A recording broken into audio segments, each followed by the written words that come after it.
think we can go back and we can work. Yeah, I think to the make it a chief little is bit more sounding like we're on the same Just to page. clear that.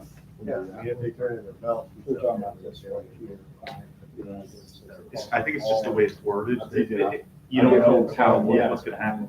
That could be a big If we can reuse it. Right. It's reissued. I think that's how it's in practice. Sure. But I hear you. So that's just agreeing with what we would do then. Yes, we'll make it a little more clear. Good deal. Yeah, I think outside, with that final Okay. change, I think, Good deal. You guys good? yeah. All right. Yes. All right, we'll go ahead and get started here. All right, so it is August 26th at 9:10 a.m. We are here for Ayupa and City of Port Orange union negotiations. We'll go around the room. Heather Caravellas with the City of Port Orange. Greg Curtis, Human Resources. Matt Jones, City Attorney's Office. Brittany, Assistant City Attorney. Interim Chief of Police Bill Proctor. Ted Kurtz, IUPA. Jeremy Bird, IUPA Secretary. Jared Alvasados, Acting President, IUPA. Jerry Wilson, attorney from the union. You guys have anything for us? Do you want us to go first? Well, I guess we can talk about the employee contract one if we want to get that out of the way. Sure.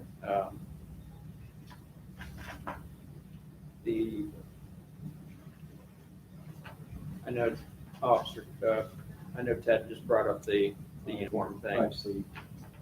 on 5C. So that is something I would definitely look at, because I know we try to collect the equipment, and I know we've had a past argument where we did have an officer who left, and his thing was paying his due, and he goes, well, I want my vest, I want my equipment. And it kind of gave us a problem with that, because I don't think that the city wants to issue out equipment to an unknown person, whether they knew they were going to do another law enforcement job or not.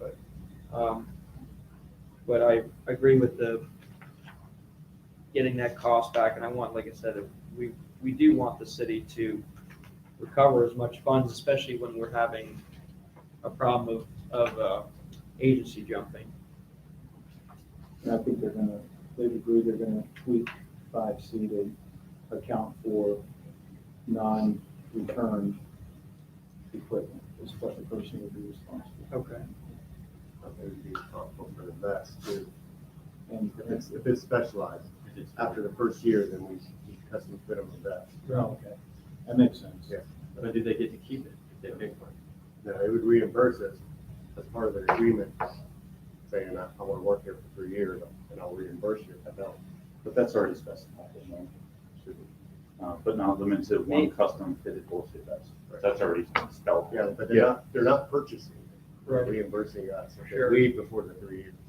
And I'm sure you did, and I haven't read through this whole thing in a second, but I would say like if it's not noted, that would be something to just keep ahead of. That way we don't have an argument of, well, you guys only made me reimburse it, and it doesn't say I can't keep certain things, because we don't want people to walk off with the flashlights, caution tape. You know, we don't want our agency insignia or our city numbers to be randomly around the county because someone wanted some tools. Just food for thought. Like I said, if it's in here, great, because I think that's a big thing to get ahead of.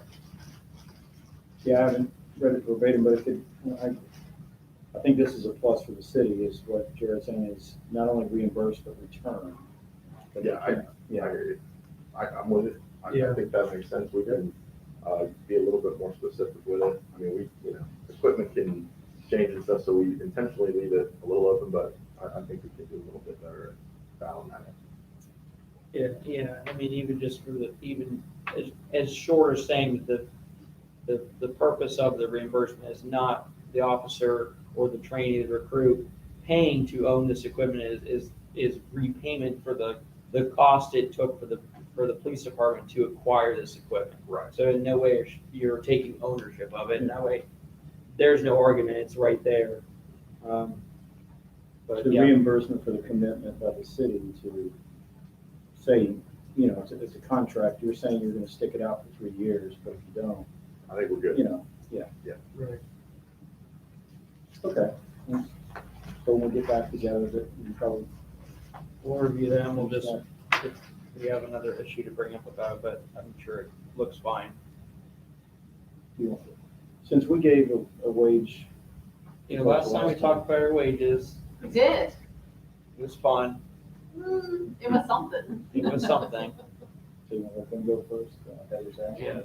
So we did talk about wages, and I know, by the way, thank you guys for rescheduling this meeting. I know Monday was a difficult day for the area officer Rayner's processional line. I know that there was, some allowances for coverage for that area so that can happen. So I appreciate you guys rescheduling this meeting to allow for that. But last time we did talk about, I heard all of your reasons why you guys proposed the wage proposal that you did. It doesn't fall on deaf ears. I think the city's priorities change from year to year, depending upon what demands are out there on the city. And so that's what our proposal reflects. I did put together, with our mouse here, I just wanted to go through some information with you guys. So we know that police recruitment is a hot topic right now. We know it's a challenge for every agency. It's a struggle for many different reasons, right? These are just a few bullet points on that. But who else is negotiating right now? And I'm sure, Gary, you're familiar with a lot of these, but it's important for us to try to kind of know who's going where, right? This is currently where we're sitting with our wages. So you can see for the starting rate for a police officer right now, DeLand, the county, Daytona Beach, and New Smyrna Beach are ahead of us. New Smyrna Beach is not negotiating this year. And then the starting rate for sergeant, the county, New Smyrna Beach, and Daytona Beach are ahead of us with the starting rate for sergeant. Historically, these are the increases that the different groups have received over the years. So you'll see it's anywhere from 1.5% to 3% across the board. But last year, you guys did get a big increase. It was between 8 and 11%. So I will tell you that's fresh in people's minds. And then as we talked about, we do have the $15 an hour minimum wage legislation looming out there that we now are challenged with dealing with, and how do we get there, and how soon do we get there, and how much does it cost us to get there? Historically, the city has lagged a little bit in wages behind the overall market, and so there's a bigger gap that we have to make up because of that. So I know the first proposal that we put out there was kind of like $1 across the board for everybody. Just lift everybody up $1. That was not well received. But I also mentioned, at that time that was what we had to spend on this negotiation session. So I reworked it a little bit. We talked about last time the difference between our proposal and your proposal was over a $500,000 gap. There's just not $500,000 there. The city's financial position is we cannot use one-time funds for recurring expenses. The city has been very fiscal and prudent over the years in maintaining their financial policy. And we're going to stick to that just to make sure that the city overall, is in a good spot financially. In this proposal that you have, I did give you guys another step, going to step 17. I did put bigger jumps between the beginning steps because we talked about getting them there quicker. So there actually is a bigger step. I think it's between 3 and 4 is actually a 3%. So it's like 2, 2, 2, and then 3. And then it's 1.5% after that. And then there's just a small separation. So by going up on the officer side, the sergeants actually start $1.50 more an hour than what they're currently at. So a couple of examples under this proposal. An officer who's currently at step 3 would move to step 4. They get $1.87 more an hour than what they're currently getting, which is about just over $4,000 a year. That would put a step 4 officer at just above $50,000. For a sergeant who was at step 9, they moved to step 10. It's $1.64 more an hour for them. So it's a little bit less annually or per hour, but they're still going to be at $73,000. So, and that's just base. That's not any additional overtime besides the contractual overtime. So that's just your 21 84 hours. we could talk about if you wanted to move some stuff around, right? If you want to take some from sergeants to give more officers, we can. But we can move it. There's just no adding to it. On your wages here, I see all these different changes on here, except for an officer of 16 years. It shows absolutely no change, except for that 1 year is getting no raise at all. So it's They're also, all small, very small raises, but 16 getting targeted for absolutely no raise. I don't know if I call it targeting, I call it math. So it's 2, 2, 2, 3, 1.5, 1.5, 1.5. So by the time that catches up to step 16, there's no increase to that step. However, somebody will move into that step, right? So if you're going 15 to 16, you move into, you still get the increase. And if you go from 16 to 17, you still get an increase. You're not gonna, someone's not gonna stay at step 16 and not get an increase. You're either gonna jump into 16 or jump into 17. Other question is the intention to make this step plan a true years in service plan? Will people, is the proposal from the city to slot people, if they're a 5-year officer, they go to step 5 if implemented? I think that's how it is now, right? It's, so for officer, it's based on years of service from swear-in date. Not, you know, city looks Okay. at higher date, but it's swear-in date. Okay. So once you have been sworn for 5 years, you would be at step 5, correct? Right. That's how it Well, is now. I do commend the city because other pay plans that are so-called step plans that we've run into in a few instances here in the county are not true step plans. And they will tell us, oh, we don't intend for it necessarily to match years of service, so. For officer, it's year of service from swear-in date. For sergeant, it's date of service from time of promotion. So, you know, Okay, you could be a 15-year officer, but if you're only a sergeant for 2 years, you're at step 2 Step 2. for sergeant. Yeah. Um, Their promotion date. But the city's current proposal is that today, a 20-year officer, not a sergeant, would be at step 17. Yep. So right now, if you're topped out at 16, anybody who's got more than that is still gonna go up to 17.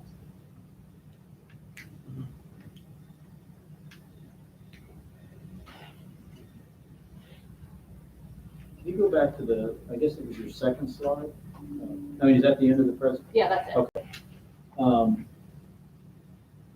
I again commend you on your putting your research together. That I will tell you that this is in a public, negotiation meeting at the sheriff's office. If you haven't heard, they are proposing starting at 22, and as of yesterday, the Lands made a proposal of 22.42 for starting pay. Neither have been accepted, but that's the current proposal. Yeah, that's what's so challenging, which is why, I've got who's negotiating, because we're all doing it at the same time. It's, whoever's gonna finish first, may set the bar, and then Yeah. we're all gonna scramble after that, right? So, Right, and we're obviously, challenging. we want to be empathetic to the city's need to hire, but we can't negotiate, obviously, for people that haven't been hired. We're here to negotiate for people that are here, the men and women that are. I'm concerned, though, if the starting point is 2050, you're already going to be, $1.50. sure, it's hard, like you said, Behind, the land just put that on the table yesterday, so I haven't had time to go, oh, wait, let me scramble, let's see what I could do. Yeah. We're gonna be playing that catch-up game. They're proposing a straight $2.86 across the board increase. And they've also jumped to 15 for everybody as well, too, so. We countered with something very close to that, and we're gonna get back together after they go back to the city manager. Right. So I am concerned, though, that, we're not negotiating for starting pay, but because it has the ripple effect up the chain, that starting at 2050 is probably gonna make it difficult. I understand from Jared that there's, 14 or so in the academy right now, or? Yeah, I think on tape, on the paper side, your recruitment's Chief Proctor, correct me if I'm wrong, it's about that 15, 16 mark. So but that was accounting for at the time of they were hiring, and now we've had a couple resigning. I think we have, by the end of this year, we're losing 2 detectives to retirement, and I believe another detective is just resigning or whatever career change he's doing. And then this is not accounting for the officers that had resigned before we had those hires. So we're fighting to even recoup this market of staffing. And, I completely understand that the city has to do their best to save money and, be responsible with funds, right? We know that. What I have a major concern of is, again, I'm torn as, do I want to, the negotiating for people who don't work here, it's not my priority. I'm trying to work for the membership, but I understand that I need to have that mindset to facilitate your job to be, hey, I want the best recruits. I know Chief Proctor wants the best recruits. We don't want people who are one step, below needing help with a spoon. We don't want that. And 2050 is just, it's mediocre. It's going to be But in mediocre. today's world, that puts you at top. The problem is today's world is changing day by day, Sure. right? So this is new information, right? Sure. City manager and council don't know that Delan's got 2242 on the table. That's gonna make a difference. That's new information I didn't have until So 11 minutes ago. right, when- and I would love to I can show explore it that. if you want to see it. No, What the was HR it? director actually emailed me. I called him yesterday and Yeah. said, what are you doing, right? Help. Yeah. So I know. So I've got the most current information, but it is changing Right. so rapidly. And we know there's a bidding system type thing going on here. Everyone is experiencing this shortage. Everyone is doing it. He told me, he's like, I want to be king of the hill for recruitment. I'm like, I- thanks, Mark. And he's, Mark Hayward. Yeah, and That's what he he's, said. yeah. that's a smart decision, because if you have the filled city, you have the staff city, your problems you're not having to fight up the hill. And I think it's valuable information for the city staff to have as quickly as possible. I want to get a contract done. I don't get any enjoyment, not that I don't love seeing all of you, but I don't get an enjoyment of having to go back and forth. I want to feeling is make mutual, your job trust me. easy. I want to, be comfortable. I want my membership to be comfortable. I want my bargaining unit to be comfortable. I just see that there's this immediate, and we don't know what Volusia County is going to react with. Right. And we all know that, that Sheriff Chitwood he's not a person who, he's not a humble person. He may see DeLands and go, I'll top you, and Well, we have sure, a at bidding what point war. does it stop, right? But we just keep one up, before long, starting off is gonna be making $35 an hour because we're all one upping each other. And so, That's not sustainable at some point. Yeah. so I think, this council is dedicated to keeping you guys competitive. I don't know that it's always gonna be the number one, and I know that that's where you wanna be, because, you guys are good, and I get that you wanna be at the top of the list every time, but this council is dedicated to keep you in the running, at the top of the list, at the top 2 or 3, possibly in the Volusia County area. And, that's, the good news is, you get these wage openers every year, right? So as we restack, if you get to 2050 and you're, top, let's say Deland and Volusia County, let's just say they approve something at 22. Then next year, the good news is we got that number that we need to shoot for to get back into the running. And you it's going to be a game like that. But this council, I think, is dedicated to keeping POPD near the top of the list. It may not be number one, but I think they're going to continue to be competitive in this market. Which I appreciate that the statement is appreciated, right? But I don't see it. It's got to be reflected. It's just got to be reflected. I get this little meme from my friends in the military. They go, World War II, you had half your neighborhoods were out there making shell casings and putting stuff together for the war, right? And now we've got our today's age is put a little American flag on the side of the car, and that's all you need. I need to see it in physical form. The city council should be going, hey, we market ourselves as this.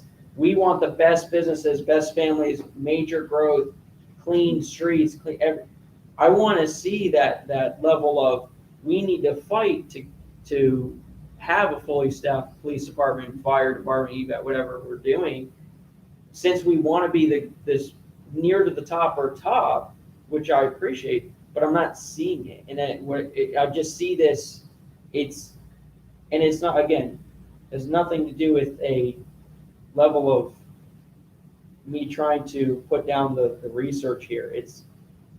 We need to act responsibly, and we don't know what next year will bring. And I don't like the term next year. I hate the term next year. Yeah, well, Because next year, we're gonna literally do the same exact thing.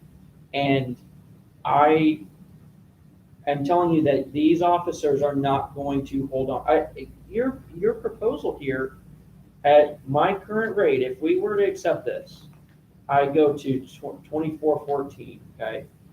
And at 10 years, let's say I leave at my 10-year mark, which is next June, at 2450. If Volusia County is or the land is starting at that high 22, I take as a brand new person, and your quality of life is sometimes, it's a big deal to a lot of these guys. Quality of life is a big deal. The wage is only as good as, like, you can pay me $90 an hour, but if I am having a nervous breakdown and I'm mentally wiped, it's not worth it. And a lot of people will tell you that. I'm sure there's plenty of firms and jobs and people that go, yeah, I made a lot of money doing this, but I took one thing lower because I don't want all this unnecessary stress. These other agencies, Holly Hill, Edgewater especially, yeah, Edgewater's $17 an hour, but ask an Edgewater guy if they feel like they're overworked, and they're like, no, we love it. Come in, they're casual, they handle their calls, they're the South Daytona. I mean, South Daytona, I hear that from them. one of the best morales in the area. They listen to them. I mean, you listen to them on the radio, and I talk to their lieutenants every now and again, and I tell them, I said, it's always funny, like, to hear you guys like fighting to get on calls, because our guys are just so mentally wiped. You got guys that are like, oh, I didn't really hear that, or I'm just not interested. And that when you have that morale problem, these guys start looking at these other agencies and going, is it worth? Can I afford $1 cut or $2, $1.50 cut, and then be way more happy? That's my other problem. I want the city council to kind of think about is, you've got to fund one thing or the other, right? I can work at 2 different restaurants. I can work at Chili's, and I can work at Stonewoods. Totally different way. You got your uniform is going to be really clean at Stonewoods. There's a certain level of presentation, and now you tell both people we're going to pay you the same wage. The Applebee's Chili's person is like, cool, that's great. This guy's like, why? I do all this extra work. And like we talked about before, is Port Orange markets itself to be this top tier schools, top tier real estate, top tier things to do, parks, family oriented businesses. I love it. I love the top tier. It's your monopoly tycoon type thing. You want a great running city because everyone wants to be a part of it. No one wants to be a part of the city that is failing. No one wants to jump on a sinking ship. I just am afraid that you're gonna have something like this, and those officers on the fence that are getting close to that, and opportunities coming up. Why would I wait? Okay, fine, this isn't going anywhere. All right, I'm out. Volusia County is saying the same thing with Orange County, Seminole County. Orange County is like the place to be right now. Completely different tier of wages, right? But there's a quality of work life thing there that you don't get. They're not publishing that. I talk to those deputies. I go, why do you like to hear? Why is it such a big deal? I go, it's the fact that you can, at the same time as, yeah, they're competitive on wages, but I'm always happy coming to work because it's just, you come in, I'm not bogged down with paperwork, I'm not overdone with calls, I'm not overdone with, we're not being yelled at about staffing, me coming in and out. And it has nothing to do with the administration, right? It's the fact of the police department or the sheriff's department that has marketed itself of going, hey, if we work with this many resources, what can we do when we talk about cutting the fat? What can we do to make our deputies' lives a little easier so they're happier to come to work? We have them more at work. We're not fighting to get them to come to work. And you're playing both those fields. That's something I always like to bring up is quality of life for a lot of these guys. I mean, especially, with the Daytona's our biggest, I'd say, our next competitor in terms of size of city and population. And a lot of those guys, I asked them the new car thing, and a lot of them had they loved their take-home car policy. No one was jumping and doing backflips about a brand new SUV. They said, don't care. I'd rather come to work and know that, I'm not getting hammered with calls and complaints and I can just do a good job. You can save your $30,000 SUV and put that towards my well-being as an officer, So are there other things that we could do then? Because it sounds like unhappy is probably not the term, but, extremely stressed, a lot of pressure on you guys. I don't know that $1, $2, $3 more an hour is going to change that. Are there other things that we need to look at and examine operationally that the people in this room have control over to make things better for the officers? I think our biggest problem right now is being understaffed. Guys are getting worked hard, being ordered overtime all the time. I've been working solo doing the job of somewhere between 2 and 3 supervisors for 6 months now. I still have to go another month doing that by myself. The problem with that is that's not a quick fix, right? So we had 16 vacancies. We're down to, are they full or are we down to 2? We're actually at 5. Because we just had a couple of resignations. But at one point, we had filled a bunch of those vacancies. The problem is they're all still in the academy. When they come out of the academy, they're all going through the FTO program. That just takes time to get them to get up to speed. This proposal doesn't bring us to the top of recruiting, clearly by the sheriff's office in the land. So is it really gonna put us over the top on that? Is it really gonna get us recruiting? So it doesn't take care of the new hires and it doesn't take care of the veterans, the people that are sacrificing right now. And you kind of did touch on it in an essence real quick, is you have that, yeah, it takes time, right? It wouldn't take time if we could convince the New Smyrna, the Holly Hill veteran, the Daytona veteran, come over here. Takes them, telling them about our policies, a quick FTO program, and they're ready. So how do we get that guy over here? And our main response is, your wage is too low for me. It's too low for me. I can't make the jump. They take care of you here, whatever they come up with. The insurance, I know we talked about the insurance thing. The insurance, if you have a family, I don't have a family, so, insurance is subjective to me. But if that is I put it in comparison of, if you pay off someone's car, right? Now look at that raise I got. I'm not paying $400 a month on a car right now I don't need. So you talk about those, how do you get those guys from other agencies so where we know A, their work ethic, B, their history, and their knowledge. You can't bypass it. You can take your gamble, and that's the whole point of recruiting and filling things, is you take those, the city's cost is, hey, we don't, it's a little cheaper because we're taking a chance on you that you're going to be a good recruit and you're going to build your career here, right? So that's the name of the game. But your 8, 9-year officers or your 7-year officers from Volusia County, if everyone says, hey, that guy that's a good hard worker, he lives in Porter. I mean, look at how many officers live in this city but don't work here. Is that not? I mean, to me, that's a red flag. Why do they all want to live here but not work here? Everyone lives here.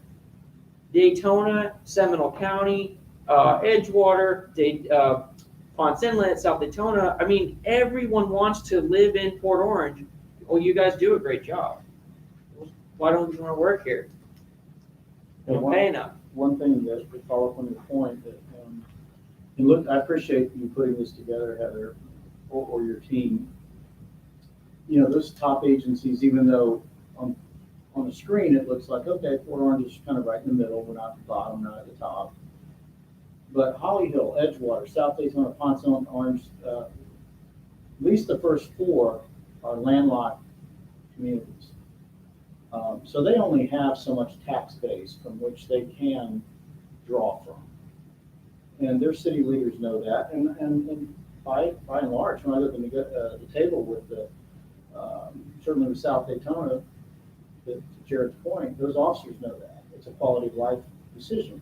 They know, hey, we might make a little less, but our jobs can be a little less stressful. Port Orange, from what I understand, is a growing area. I mean, I just jumped off of I-95, and it looks like there's growth this way, there's growth this way. And one thing Mark Hayward said yesterday, why he wants DeLand to be at the top, is their city manager, their city council, he gave a projection that DeLand is supposed to, I think it's like 40,000 or so people right now. He said we're going to be, by 2025, I think he said another 10,000 people. They're looking at developments that are springing up around greater DeLand. And I would bet that that's happening here in Port Orange, that there is growth that you won't have with Holly Hill, Edgewater, South Daytona, Ponce Inlet, which are landlocked. So I would hope the city council would be able to, yes, they want to hold on to that $2 million rainy fund or rainy day fund for emergencies, but I think they need to be forward thinking, like City Manager Ployce over in DeLand and Mark Hayward are saying, is we need to project into the future. And we know what's coming. People are moving here from all over to get out of places like Chicago, New York, and and because Florida is a great place, and it looks like Port Orange is growing, and maybe so. Mark said we're going to need to hire X number of officers in the next few years. How am I going to position our city to do that unless we be at the top? Now, he knows they may only be at the top for a year or two, but he is positioning DeLand strategically for that reason. And I think it's short-sighted for the city of Port Orange to say, we know we've got a reserve. We could tap into that because we've got a crisis. We have officers who are being mandatory overtime, who are feeling burned out. We can't attract these officers that live here in our city to want to work for our police department, so they're driving to other agencies to work. I'm saying this would be a good pivotal year to turn that around. You could attract officers from other agencies. But I don't think putting starting pay $1.50 behind right out of the gate on a brand new contract is going to send the right signal. And again, that starting pay, what you put your stake in the ground at on that has the upward ripple effect by your own math. So that's my question is to you is how is DeLand addressing compression by lifting their starting rate by $3, just about $3 Well, an hour? What are they doing with the rest? Well, one thing we countered with was this $2.86 across the board that they pitched yesterday with no prior. I mean, we just showed up and they passed it out to us. They didn't send it to us in advance. So we took some time to look at it, caucus it, and their council had talked about a 201 across the board increase for all city employees. Yeah. And they went with 286 for the police department. And we came back with 286. If they wanted their starting pay to be where it was, we suggested lowering it a little bit and putting that money on the top end. That was my thought. Let's take 17 cents off, put them at $22.25. So they had proposed a true lift and shift by $2.86 for everybody. So Everybody. flat dollar. Yeah, I've got it right here. So it's a less of a percent increase for the longer tenure guys, maybe Exactly. a percent increase, but it was a flat dollar across. the And they board. were very frank and understood. They said, we said, hey, this doesn't address compression. They said, we understand that, but we want DeLand to be at the forefront, being able to hire. We had our own little private discussion. They left for a while, and what we came back with was you want your starting pay $22.42, fine. But $3 across the board for non-probationary. Keep those probationary officers at 286, 286 above their starting pay, which is 20. And then they get that extra 14 cents after they complete probation. That helped the compression a little bit.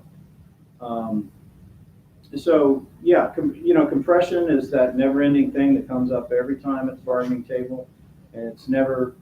That's why I do commend you. You at least have a step plan that slots people.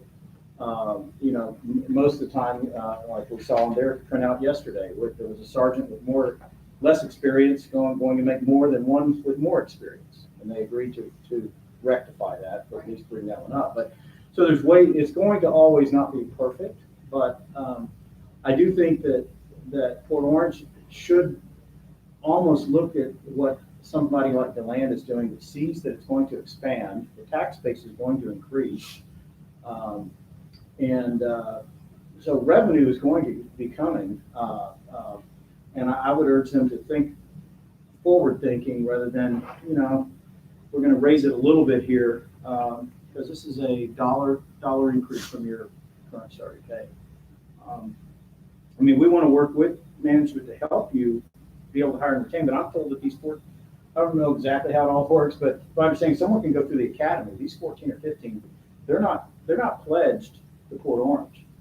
Right? They can be plucked away. They signed They that signed the current contract, version right? of They're the doing that agreement that contract, but obligates Yeah. them. it's, I guess it depends on, when you have those major moves like you had Chipwood doing and kind of, trying to push those issues of, and you may even have those agencies, in all honesty, that go, what do you owe? What do you owe to Port Orange? Yeah, I'll pay $3,000, we'll pay it. Yeah, Especially if it's a recruit, a transfer or something like that, especially if sure, is it those, every single one of those marketable walkthroughs? No. But if you get a guy that maybe comes from, Polk County, or he comes from, somewhere in Georgia, is doing the crossover, great guy in paper, and then maybe two agencies are like, hey, I'll pick you up, and then he learns that maybe I don't want to work for this agency based on this, whatever he finds out, right? And then this other agency kind of does. It's the same thing. The phone. What do you get from the phone companies? We'll buy your contract out. I think that's an interesting thing to think about, that the city, especially, I told one of the city council, I said, you should get in a car with me one day. We can drive around and we can ask ourselves, why do we see so many other agents? Because it's not because real estate's cheap. I think we're arguably one of the highest in the county and overbid right now too. I think New Smyrna may fall slightly behind us, but you've got an overbid for real estate. Because like when I was looking for a house 5 years ago, it was overbidding. It was an average of 3 to 13%. My realtor told me you're going to have to overbid. So they're not getting good deals on houses here. They're not getting grants.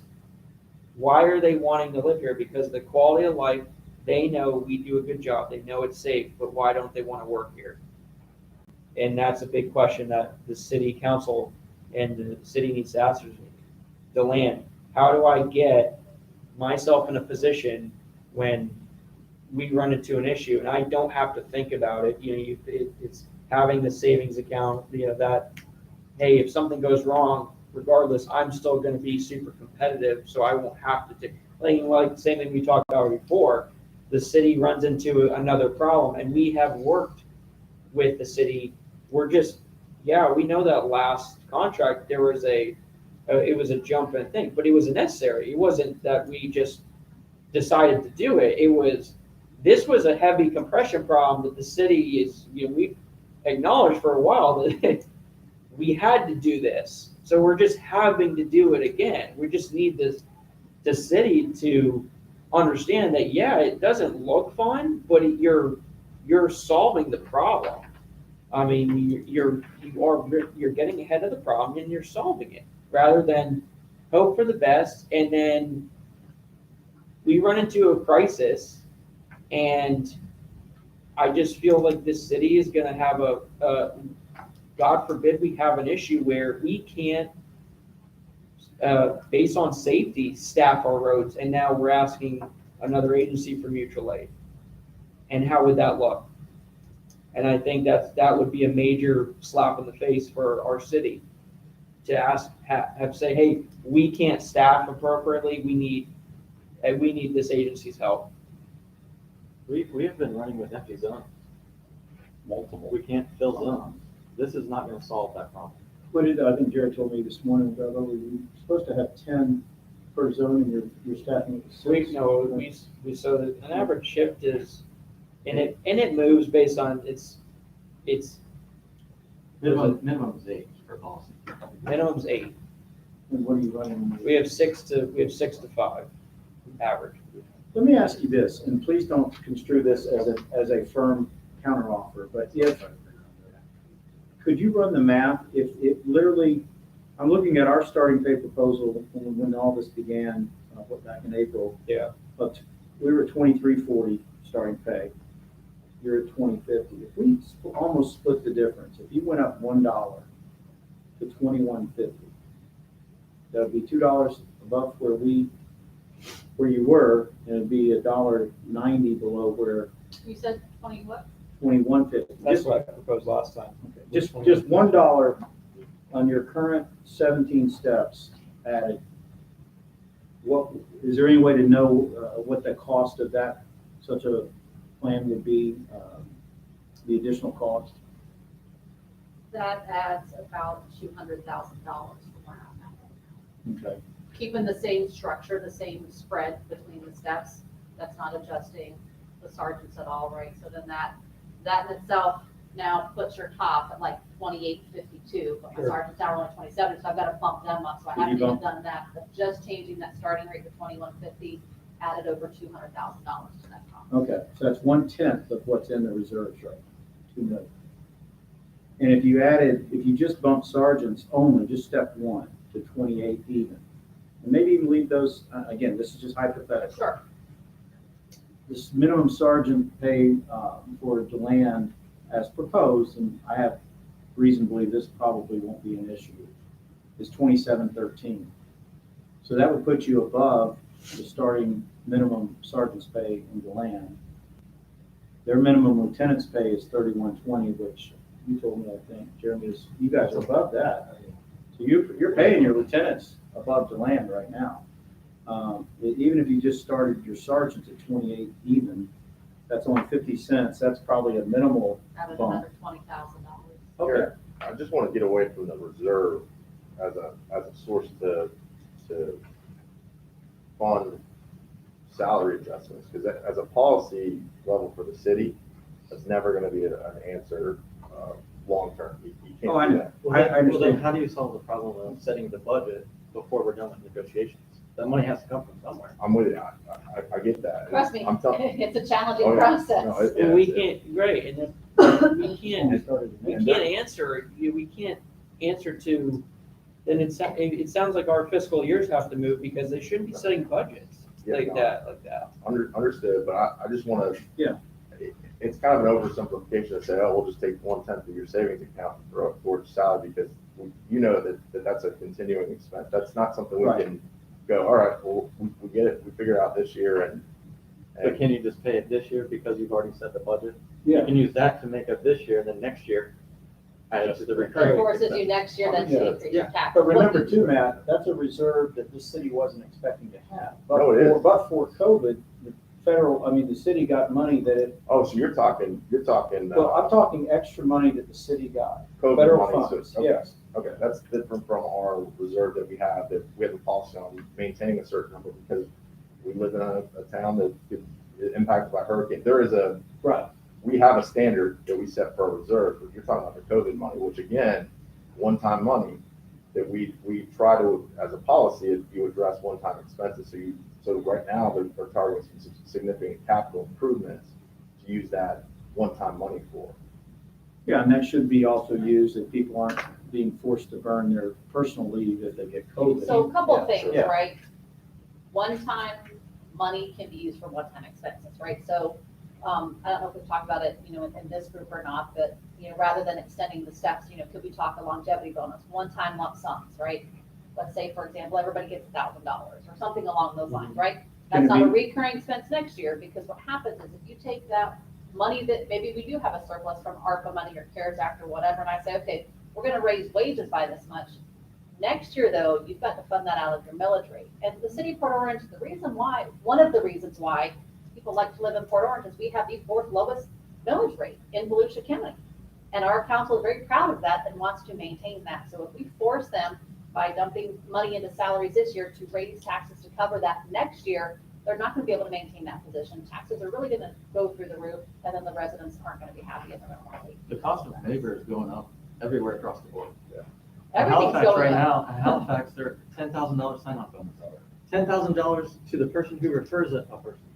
But you're $600 just to walk in the door for an overtime shift. You're also having more tax revenue, all these houses that are being built out, that's more money, So, and yeah, to You know, that point, that's cash. and Gary was kind of making it when he talked about the South Daytona and some of these other cities up there, our competitors, Daytona Beach, New Smyrna, I can say those two for sure, all the beachfront property, a small millage increase for Daytona Beach or New Smyrna, and that's a way larger sum of money than it does for the city of Orange, which is primarily a residential community.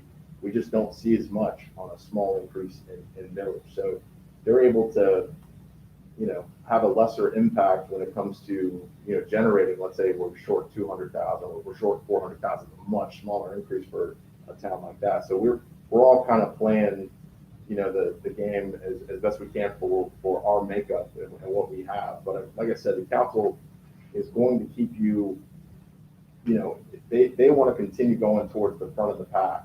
Now, will it be the top of the pack?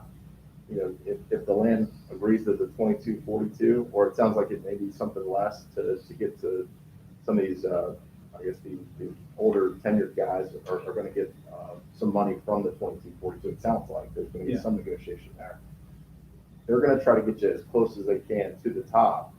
I just don't think it's going to be something where they can every time put you at number one. And that's the give and take. But to the comment about understaffing, I think that team is working hard. The recruitment team's working hard to get the people in here. I mean, there's a quality of life for the officers for sure. We definitely have put a lot of time and effort into those staffing shortages. So we'll continue to do that. I mean, we were able to do it at 1950. We were able to get how many spots do we have? We filled the 17. So 17 spots filled at 1950, which is, it's in the market. It's not, that's not where we want to be on that list. We know that, and that's why we're proposing at 20, because we don't ever want to be middle of the pack. That's not what the council wants. So that's never what we're going to aim for. They want to always press the envelope, but at 1950, we filled 17 spots. I know they're not on now, but it's coming. But that's subjective to say that. It's subjective to say, well, we filled it. You could fill anything. You can fill anything. You can hire me if you have an open, I don't even know, maintenance, a guy who runs the cranes, a guy who runs major equipment. Can you fill it? Sure, you can fill it. Is it safe? Is the liability down? Is the guy qualified to do it? So saying that we filled it it's not a safe thing to just say like, well, we filled these police spots. Or is there a concern about the quality of the recruits that you've seen? Is that what the concern is? I think what you're going to have is you're going to pay for who comes to the door. And if we have a problem, when I talk to Daytona recruiting, okay, this again, no knocks. This is no knocks on Daytona. This is them using the tools that they have. The recruiting at the time, they said they account for basically of the people groups they hire, they account to keep 25%. Based on them making their own mistakes, getting arrested, whatever silly things these guys end up doing. They're filling the spots, right? But they're taking gambles. You're taking a gamble. And that's one thing I want to keep extending out, that the idea of filling positions is not the same as recruiting good candidates. Well, first of all, we do recruit good candidates. We have a pretty low dropout rate. failure rate. We have 9 people on light duty, which also affects salary. That's a whole platoon. And that's not got anything to do with the contract or recruitment. That's just 9 people out on these nagging injuries that we can't get cleared to come back to work. So our recruiting, I stand by. We've always hired quality people. Some don't make it, but that's part of the FTO program. Coming to this job at the starting rate is like I explained, it's a calling. People call to do this job. But the long term, keeping them here is our challenge. Completely agree with you. And it goes to the same remark of of going to Daytona and saying, this is not a knock on recruiting at Daytona. This is not a knock on recruiting at Port Orange. You're using the best you have. You're using the best recruiting you have to filter out people that you may not want to hire. What I'm showing and making it known is that we can't always account for it. And when we get into a position where we are now in a position of being desperate to fill, maybe we start not getting the best recruits that we could because of a monetary. Now, again, no knock on the recruiting of our city. We do the best we can. I know we do. I know we do the best we can to try to keep people here. But if you're going to be below average,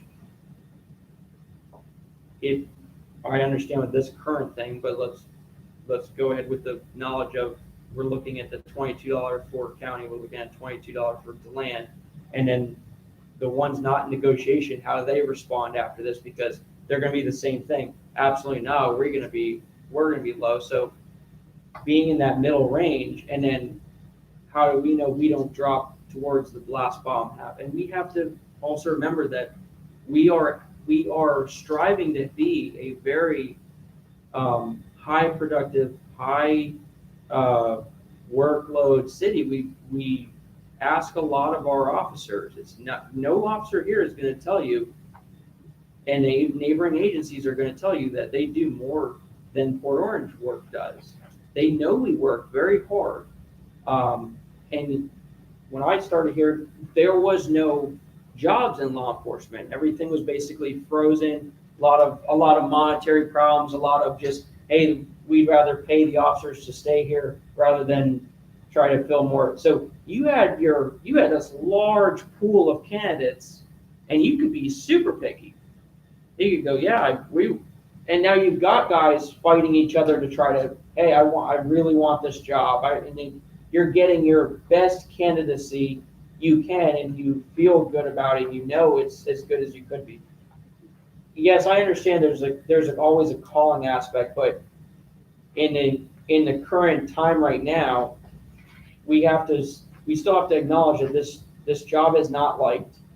We don't know the future in the next 3 years of this job. And I want the city to just look at it in terms of, like DeLand is apparently trying to position themselves as remove some of that possibility of a problem. And like I said, I get it. I get the recruiting side and the staffing side. I'm just concerned that we're going to be in a position where we're not going to get people wanting to come here once these other agencies, and we may slip down the line more, and we may run into another issue when these agencies go, okay, now the academies are getting locked right out. Okay, we'll pay out your contract. And then we're stuck, and we're trying to figure out how to get across that again. So let me ask you this, because it is August 26th. We're getting close to October 1st. I think both sides want to wrap this up.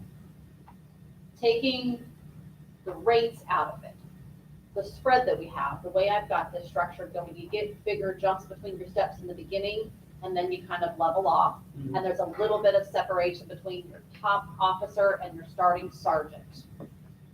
Is that part okay, right? I can plug in different numbers here and there to see, where we end up being. And that way I can go, hey, this is the format that we're comfortable with. It's just what's that starting number that drives everything else. So Are you guys comfortable with that structure? You're okay with their structure? Yeah. You would, and So let's say 2150, 2250, whatever we come up with, that starting Sure. officer number affects everything down the line. And you would want, I think you're asking Heather, are we comfortable or are we on board with this, a sergeant being above, slightly above the highest paid officer?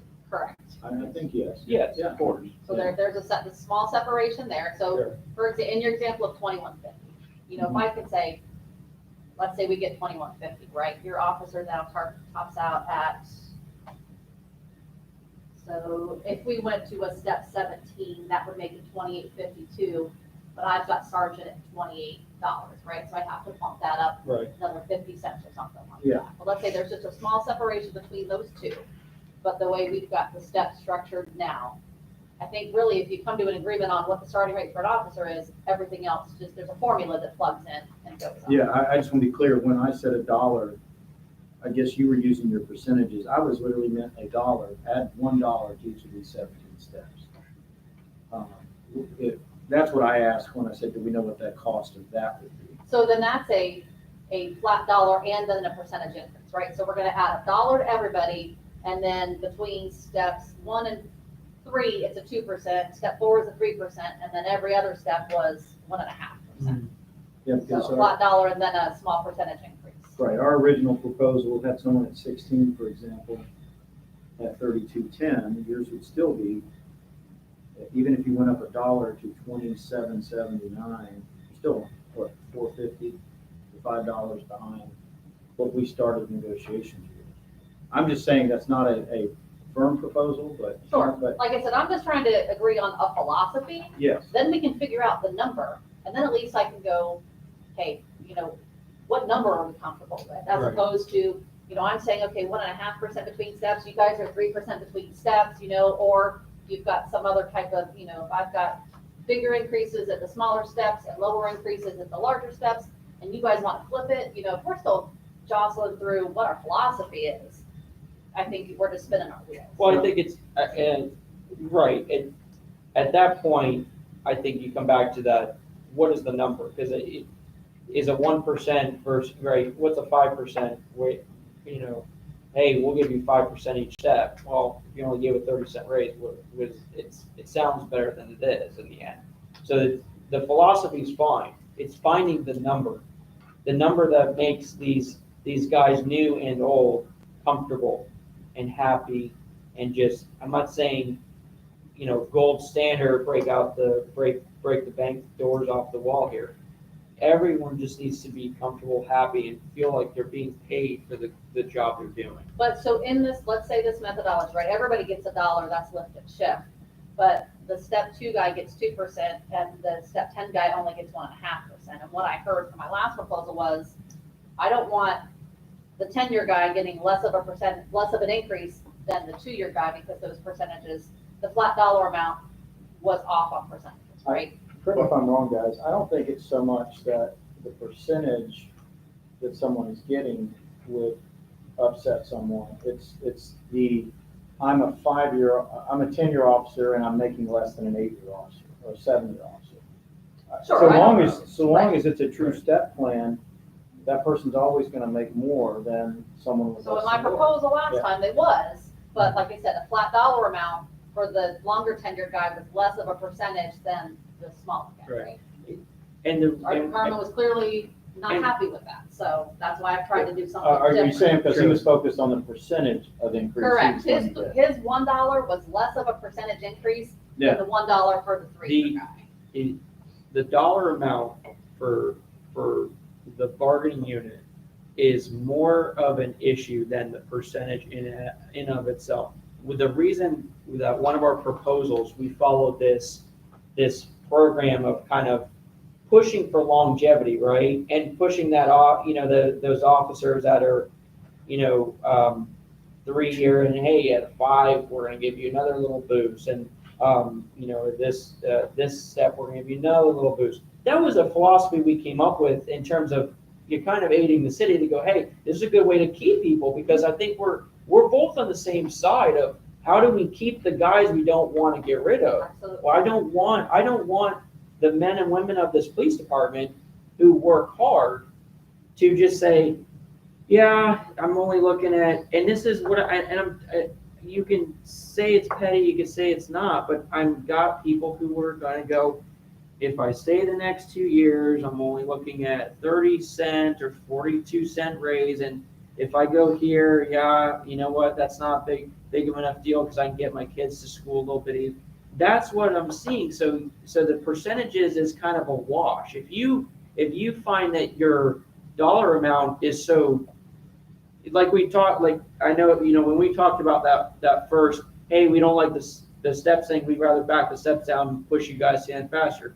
Well, sure, right? We could do that, assuming your number's good, right? If you say, hey, we're going to give everyone $50 an hour, 1 year to a 20-year guy, no one's arguing a $50 an hour. So that's kind of the way, like for silly people like me, it's easy math. It's, yeah, no one's competitive with that. I'm going to be happy with that. I can plan my life around that. It's the percentages is just us trying to find new and valuable resources of how does it take a little bit of financial stress off the city to, to say, hey, the 3 to 4, they only take this much percent, and then does the city feel better about, because we come into that realm of, and not everyone's in the same step, right? I don't have 80% of my bargaining unit on step 7. We have a good thing across the board. I would definitely argue that, the majority of our patrol division is, basically a 1 to 3 year officer. I think that's about half of the current officers. So I want them to stay, right? Because they're making that, they're obviously doing well. The police department's looking at them that they're doing well. They're not trying to go to other agencies. So we see that level of commitment, and it's just how do we keep them so they want to keep further in their career. So yes, your percentage is a wash for the bargaining unit mindset. It's not that. It's just make the dollar amount to where these guys are comfortable, and they don't care about that percentage rate as much as they see like, oh, I'm making good money. I don't care. That's going to be more valuable than having people who are literally playing the figures. That's what we're seeing more. So maybe we were putting ourselves in a better or a bad situation by trying to do these little volleys of step percentages, and maybe if it's easier on the city to go, hey, give us a dollar figure so we can just run a straight consistent percentage line down it. Does that work for you guys? I don't care. The bargaining doesn't care. It's about the wage in general. Okay, that's helpful to know. And like I said, the $22 an hour was new information I just got when I walked in this room this morning. So I'll need to go back. Problem is I don't know how quickly I can go back. There's several meetings already, on the calendar for council because it's, the budget and everything. But I will try to get another shade meeting together as soon as I can to go back with this new information to them because I think they need to know that. Maybe it'll make a difference. I don't know. For them, Sure. I don't know what's in their But I minds, agree. but Right. I think it's information they need to have. Sure. So let me see what I can, how quickly I can get with them. And then we'll get back with you guys to schedule the next session. I have a question, kind of outside the box. Is there any thought that you're aware of, anybody on your side of the table? Port Orange does come across as a safe community. People want to live here, good way of life. You said other law enforcement live here. To the council, if they're concerned, well, we don't have the money, we love our law enforcement, we love our first responders, to propose a fractional penny of a tax increase to go on the ballot. Here's my thinking on that. I think people I think down here in Florida respect law enforcement and first responders. We don't see that everywhere, of course, when you turn on the news, but I think thankfully, we still live in an area where people want and are proud of law enforcement and first responders. If, I'm just throwing that out there, if the city, if the millage rate is low here, you know, maybe a half penny tax to be proposed for specifically to support and maintain law enforcement, I wonder how well it would be received.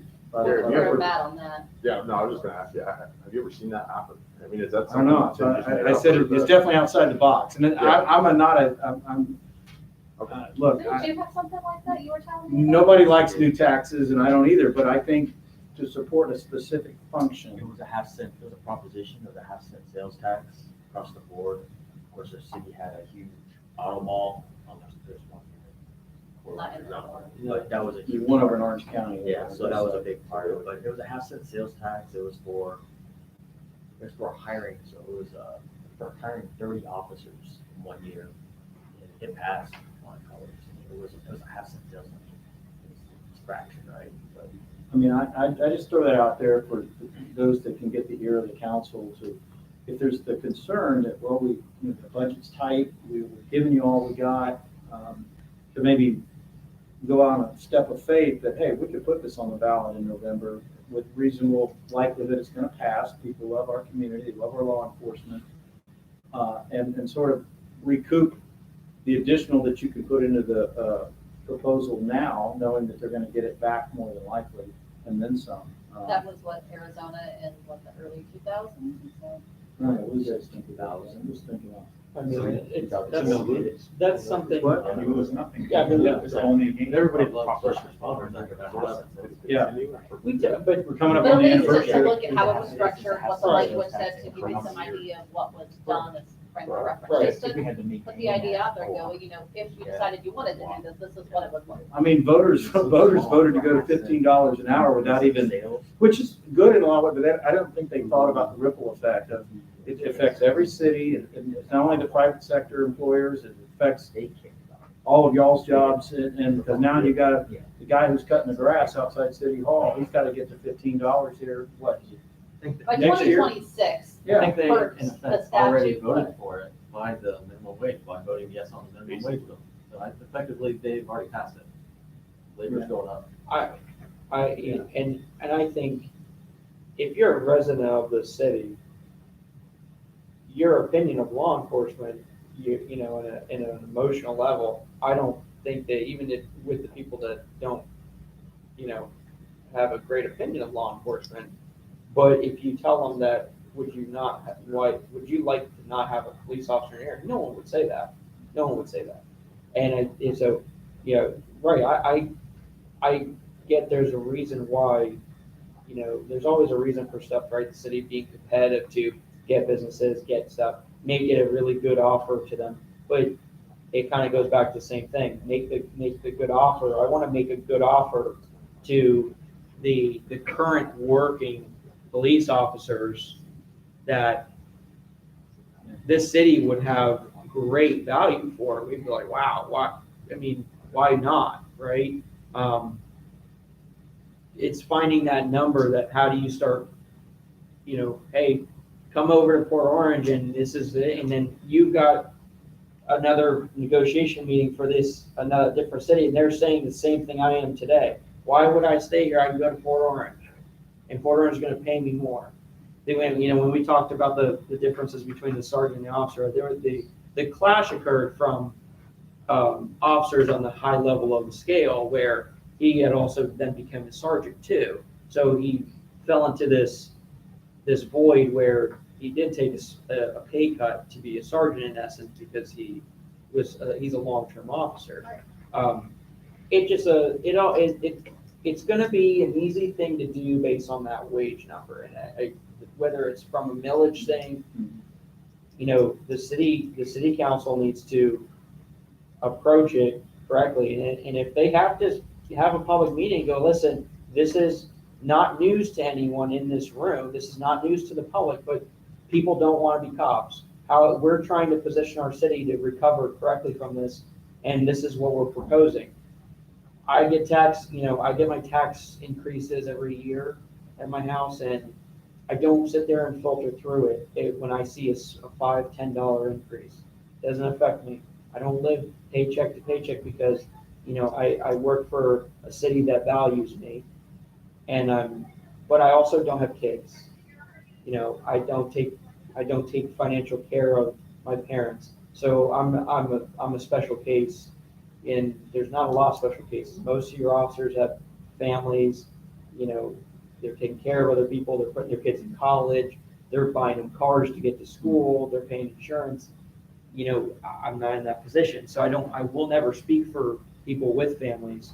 They tell me how they feel, and that's why we have this broad range of membership and the people on this board, because I can't offer a 15-year officer's mindset. He can offer you the sergeant mindset. Warren Carmen can offer you sergeant mindset in a different walk of life. He can offer you a different mindset, right? So again, I want to make it very clear that in no way, shape, or form have I looked at this wage proposal and said that, the police department is hiring crap. I would never say that. I'm saying that you put yourself in a position where, because of limited funds, and I told the recruiter the same exact thing, you can only use what tools you're given. If you only give me a hammer and tell me to build a house, it's going to be the best house I can build with the hammer you got me.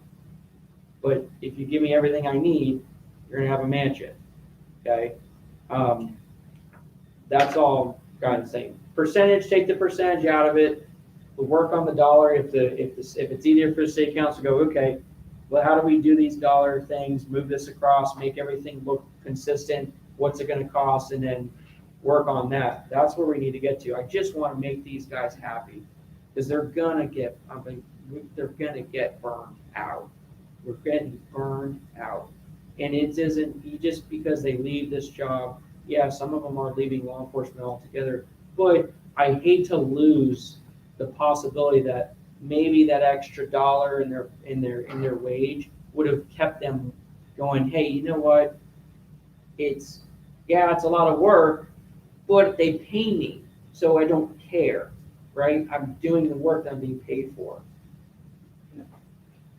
No, I appreciate you all hearing what we have to say. Maybe Rick can help, since he came from Arizona and said they did that over there. I know, I live in Orange County, that, they have a tourist tax there. They've got, and I think some of the smaller towns in Orange County, instead of 6% sales tax, it's like 6.5. They've added on an extra 0.5%. I think Seminole County may be 7%. And they take that extra and use it for various things, roads or public safety. And I'm just wondering if, I don't know the history of Fort Orange, if they have ever considered something like that. We'll research it, Gary. I think, so it's gonna be state law driven, I believe. And I know some of the things you're talking about, community development districts, there are local fuel tax options, right? These are all statutory enabling things to add to the sales tax. So we'll look to see if there's a potential there. I think it would require a voter referendum. It'd have to be voted. If it's permissible, Yeah. right? So the city imposing its own sales tax, is a novel concept, but we can certainly take a look at that. We'll be able to get back to you. Yeah. I appreciate your out of the box thinking, or Yeah. How can we get to where we need to be? I don't think there's any dispute on where we should be. It's just how we get Right. there. So I appreciate your out of the box ideas, creativity. So we'll look into it. Thank you. And I know you're right. We are getting close to October 1st. And from about the 15th of September on, I've got a trial at the end of September. So if possible, if we could meet over the next couple of weeks, My goal would be sooner the better. within the next 2 weeks, beginning of September. I'll try to get something on the calendar, the council for next week. So maybe early the week after, before you start that trial, which is going to be my Okay. goal, but as soon as I can. Okay. Did we want to talk about insurance at all today, or? Not today, probably. My focus really is on the wages, right? We've already got such a surmountable task in front of us on wages. Like you mentioned, the insurance doesn't affect the entire membership. It only affects certain people. So what I can tell you is right now we are looking at a decrease in premiums. I don't have those hard numbers yet. I'm still working with, the insurance company to give me all the breakdown of the premium, so, I won't have that until about another few weeks, so. And the city's proposal in red is previously dependent coverage was entirely at the employee's expense. But now the city's proposing to pick up, it looks like, under the HMO plan, I'm sorry, base plan 25%, is that right? No, that's your guys' proposal. Oh, that's our proposal. I didn't know who's, That was some Jedi who's stuff. red I line? was like, did we? So the city's current position is, And we do that Status quo. across the board for everybody, from the Yes. city manager to the custodian. We pay 100% for our base HMO plan, right, and then the employees have to pay for any dependents Any they have dependent. at that point. including spouse. Correct. Okay. So, You almost had it. Oh, Because it didn't say whose red That's a new line one. person was, I didn't know. You're right. See, I'm just so lovable, I should have probably said that. And then they're like, oh gosh, Jared, you know No, what? the radar's You know up what? when We he's love you. talking. we'll continue to work at this. Like I said, I'll try to move as quickly as possible as I can, and as soon as I have that date on the calendar, we'll reach out to get some dates, scheduled for us to reconvene and see what we can do. And you said premiums just on insurance are expected to go lower, Correct.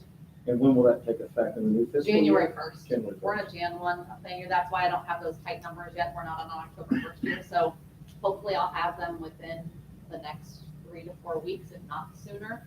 That I can at least put some dollars to it so that, an employee can see if I pay X amount for family coverage, as of January 1st, I'm gonna pay this amount. It's not huge dollars, right?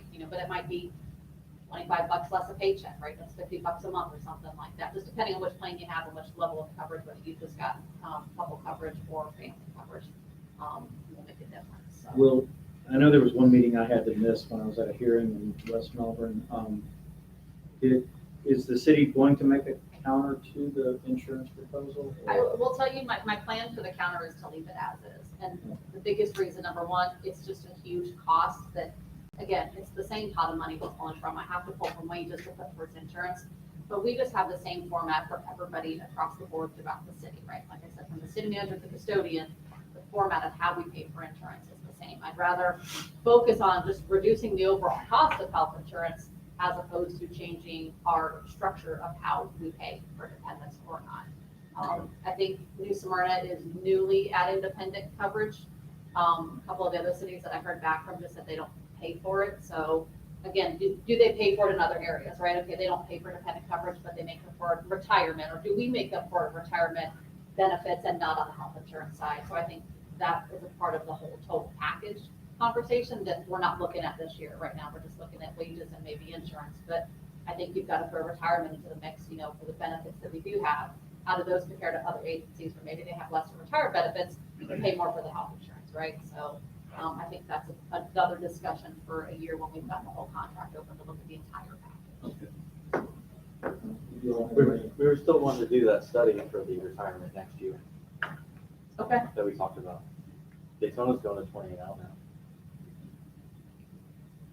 Yeah, But that's for those next year. actuarial impact studies just take time and money, Yeah. and it's just not things we have this year, but that's certainly something we can look at next year because we've got an opener, so. And that's a looking forward thing too, is just coming to an agency, 20 years. I mean, it's a lot more attainable for a lot, when you go back to those veteran guys that are kind of gone through their career, or maybe they're state employees, they're vested, and they're like, okay, I like this because this is not gonna, I'm not gonna be a 55-year-old officer working around the street, so. I see Deland's 20 out in Smyrna.